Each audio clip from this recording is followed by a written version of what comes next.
जी आ चुके हैं।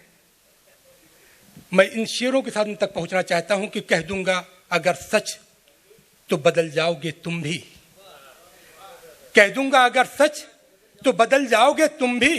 मीठे न बनो जहर उगल जाओगे तुम भी। ले आओ दिखावे का सियासत से खरापन। खोटे ही सही बाजार में चल जाओगे तुम भी। जोरदार तालियों में इस्तकबाल कीजिए, स्वागत कीजिए अपने महबूब शायर, अपने महबूब कवि मोहतरम संपत सरल जी का। आफरीन फाउंडेशन का धन्यवाद और जिन लोगों का आज यहाँ सम्मान हुआ उनको बधाई और शुभकामनाएं। समय की अपनी सीमाएं हैं और मुझे कम बोलना है। हालांकि सबसे मुश्किल काम है इस दौर में कम बोलना। हम हिंदुस्तानी लोग आध पौन घंटे तो रॉन्ग नंबर पर ही बात कर लेते हैं।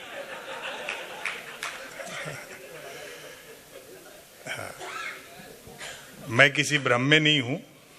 अब जितने लोग हैं उनमें तो आधे तो सुनने के लिए बैठे हैं और बाकी लोग उन आधों के लोगों के साधनों पर आए हैं, इसलिए नहीं जा सकते। वाह वाह वाह वाह।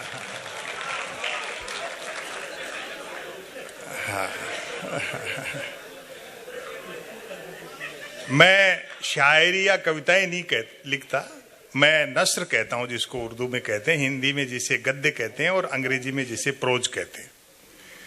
तो समय है कम तो मैं ज्यादा कुछ पढ़ूंगा नहीं, थोड़ा बतरस कर लूं, 2-3 लघु कथाएं आपको सुना दूंगा। हम जिस दौर में हैं, एक तो जो परिवार आए हैं उनका मैं विशेष आभारी हूं। और आप सब लोग भी देखो, शादीशुदा हो तो पत्नी को साथ रखा करो, वरना मन की बात भी रेडियो से करते फिरोगे।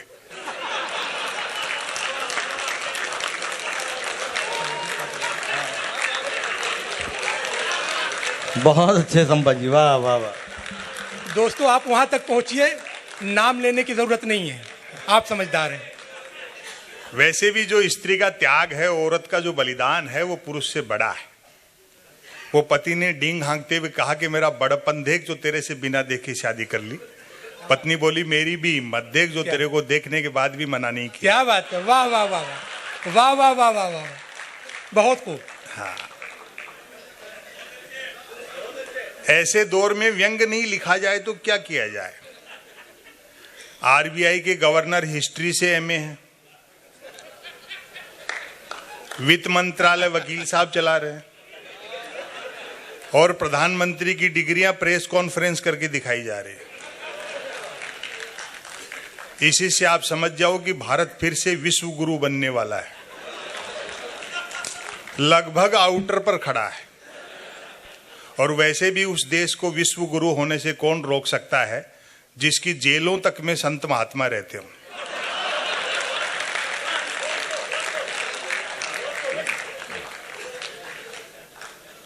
प्रजातंत्र पेंदे से लग रहा है और मूर्तियां आकाश छू रही हैं।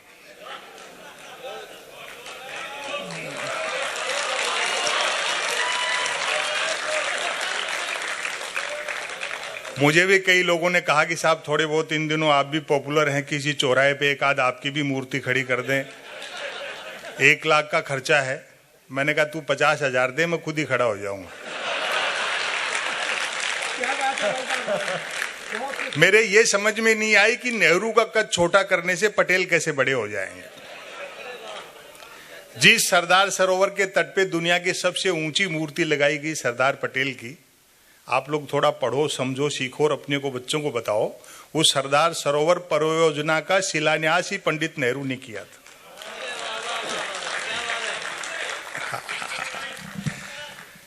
4 साल से केसिट बज रहा है, 4.5 साल से।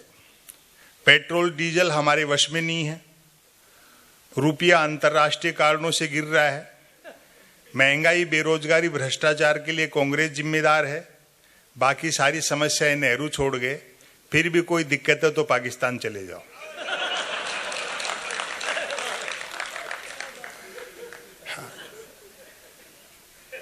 भ्रष्टाचार वगैरह ये सारी चीजें अपनी जगह हैं इस देश में। आवेदन एक ने किया, परीक्षा में दूसरा बैठा, इंटरव्यू तीसरे ने फेस किया, नौकरी मिली चौथे को और करता रहा 5वां। वेतन छठे ने उठाया और पेंशन सातवें की हुई। और मजा तो अब लेंगे आप, जबकि सातवें की डेथ तभी हो गई थी जब पहले ने अप्लाई किया था। वाह वाह वाह वाह वाह वाह वाह, संपत जी जिंदाबाद, संपत जी जिंदाबाद। महापुरुषों के कद छोटे किए जा रहे हैं, मिथकों के ऊपर लड़ा जा रहा है। हरिशंकर परसाई जी ने एक बड़ी अच्छी बात कही। कल नसीरुद्दीन शाह साहब के साथ जो हादसा हुआ, मैं अजमेर में उसी कार्यक्रम में था। हरिशंकर परसाई जी ने बहुत अच्छी बात कही। गाय पूरी दुनिया में दूध देती है, हिंदुस्तान में वोट देती है। हाँ,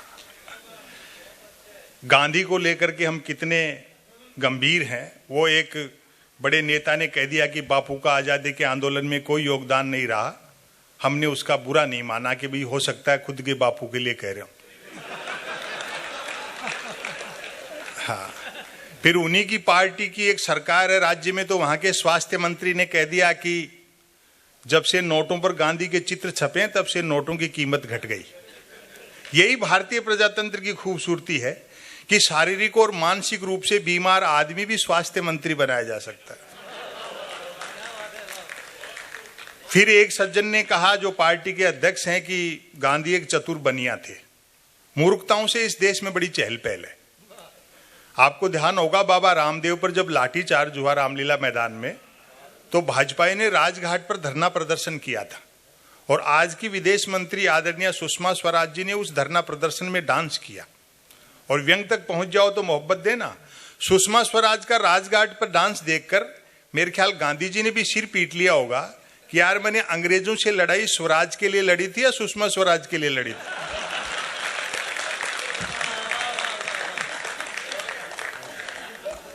प्रधानमंत्री की डिग्रियों पर सवाल उठे, हालांकि ये मुझे अच्छा नहीं लगा। भाई, जब सैटेलाइट लॉन्च होकर के अपनी कक्षा में स्थापित हो गया, धरती के चक्कर काट रहा है, फिर क्यों डिजाइन पे बहस कर रहे हो? बहुत अच्छे साहब, बहुत अच्छे, वाह वाह वाह वाह। और वैसे भी डिग्री से अनुभव बड़ा होता है। मैं ऐसे कई को जानता हूं जिन्होंने एजुकेशन लोन लेकर आईआईटी की थी, फिर उस लोन को चुकाने के लिए उनको आईटीआई करनी पड़ी। हालांकि बाद में पार्टी के दो बड़े नेताओं ने बाकायदा प्रेस कॉन्फ्रेंस करके प्रधानमंत्री की डिग्रियां दिखाई, तब जाकर के विरोधियों के मुंह बंद हुए कि हमारे प्रधानमंत्री ने न सिर्फ एमए कर रखा है बल्कि बीए भी कर रखा है। अभी एक मित्र पास में बैठे, वो पूछ रहे थे कि आप प्राइम मिनिस्टर इतने पढ़े लिखे हैं तो मैट्रिक भी करी रखी होगी। बहुत अच्छे साहब, वाह वाह वाह वाह वाह। आजादी के बाद ये पहला मौका है जब हम देखते हैं मीडिया का एक बड़ा भाग दिखता दिए के साथ है, लेकिन है हवा के साथ। वाह वाह वाह वाह। गलती सरकार करती है और मीडिया सवाल विपक्ष से करता है। प्रधानमंत्री कदमताल भी करते हैं तो मीडिया उसको मार्च पास्ट बताता है। वाह वाह वाह वाह वाह। वो टेलीविजन चैनलों पर आप भैंस देखते हो, अमूमन 4 जन भैंसे आते हैं, जैसे किसी जमाने में अवध के नवाब मुर्गे लड़ाते थे। एक मुद्दे का समर्थक, दूसरा मुद्दे का विरोधी, तीसरा बुद्धिजीवी दोनों को हड़काने वाला, और चौथा एंकर तीनों को भड़काने वाला। वाह। और व्यंग पर आपकी दाद उठेगी, चौथा एंकर तीनों को भड़काने वाला। बहस होनी होती है गरीबी की रेखा पर और करते रहते हैं रेखा की गरीबी पर। क्या कहने हैं संपत जी, वाह वाह वाह वाह वाह। प्रिंट मीडिया से थोड़ी उम्मीद थी, हालांकि मैं अखबार को टेलीविजन की तुलना में थोड़ा ठीक मानता हूं। भाई, अखबार कम से कम किसी भी अफवाह को फैलाने में 24 घंटे तो लेता है, लेकिन आत्मविश्वास गिर रहा है। शब्द कम होते जा रहे हैं, चित्र बढ़ते जा रहे हैं। अब अखबार 3 चीजों के लिए पढ़े जा रहे हैं: बिजली कटौती, उठावना और राशिफल। और रोज नए निकलते हैं। एक दिन तो अखबार के दफ्तर से फोन आ गया कि संपत सरल जी, आज आपका नाम अखबार में छपा। मैंने कहा जी, आपका अखबार कहाँ मिलता है? बोले, हमारा अखबार कोई होकर नहीं बांटता, जिस किसी का नाम छप जाता है दिन भर वही खरीद खरीद कर बांटता है। बहुत अच्छे, बहुत अच्छे साहब, वाह वाह वाह वाह वाह वाह। तो ऐसे दौर में बैठ करके आप कविता और शायरी का आनंद ले रहे हैं। समय की अपनी सीमाएं हैं, 2-3 लघु कथाएं आपको सुना देता हूं। स्वागत है, स्वागत है। प्रतिशोध बदला। हालांकि समय के हिसाब से चीजें बदलेंगी। आज भी देखो कितनी लंबी लंबी यात्राएं करके लोगों को आना पड़ा है। ये थोड़े दिन रहेगा जब तक बुलेट ट्रेन नहीं चल जाती। हाँ, सुनते हैं कि उस बुलेट ट्रेन का किराया भी कम होगा और वो सवारियां लेने भी घर घर जाएगी। हाँ, और प्रधानमंत्री ने बड़ा गुजराती दिमाग लगाया है। अच्छा, विकास का गुजरात मॉडल भी अब समझ में आ रहा है ना, कि आप न सिर्फ 1 करोड़ रुपया 59 मिनट में लोन ले सकते हो, बल्कि 59 करोड़ रुपया 1 मिनट में लेकर भाग भी सकते हो। हाँ हाँ, व्यापार कितना आसान हो गया साहब। मैं तो अभी पिछले दिनों दवाई लेने गया मेडिकल की दुकान पे, तो संयोग से उस दिन धनतेरस थी। उस मेडिकल वाले का सेंस ऑफ ह्यूमर अच्छा था, मेरा परिचित था। बोले आज दवाई? मैंने कहा 2 कारण है। एक तो आज धनतेरस है तो कुछ ना कुछ खरीदने का रिवाज है, और दूसरा पूरे बाजार में आज के दिन आप ही के यहाँ सबसे कम भीड़ थी। तो मजाक पे उधर गए, बोले यार सच कह रहे हो, अच्छा रहता हम आज अपनी दुकान पे एक दिन के आगे थोड़े बर्तन लगा लेते, तो हमारा भी थोड़ा बिजनेस ठीक हो जाता। 10 दुकान छोड़ करके एक सिंह साहब है मेडिकल वाले, वो तो दीपावली पर पटाखे बेचते हैं। मैंने कहा सिंह साहब के पास पटाखे बेचने का लाइसेंस है क्या? बोलो लाइसेंस ही पटाखे बेचने का है, बिना लाइसेंस के तो दवाई बेच रहे हैं। बहुत अच्छे साहब, वाह वाह। एक बार जोरदार तालियों से स्वागत किया जाए संपत जी का। वाह वाह वाह वाह वाह, जिंदाबाद, वाह वाह। गुजरात के विकास के गुजरात मॉडल ने कितनी चीजें आसान कर दी साहब। एक सज्जन की 50,000 रुपए की कंपनी देखते देखते 16,000 गुना बढ़ गई, और आप कह रहे हो डेवलपमेंट नहीं हुआ। लेकिन अब आपकी तालियां उठनी चाहिए। लेकिन ऐसे खिलाड़ी को कौन आउट करे जिसके पिताजी एम्पायर हो?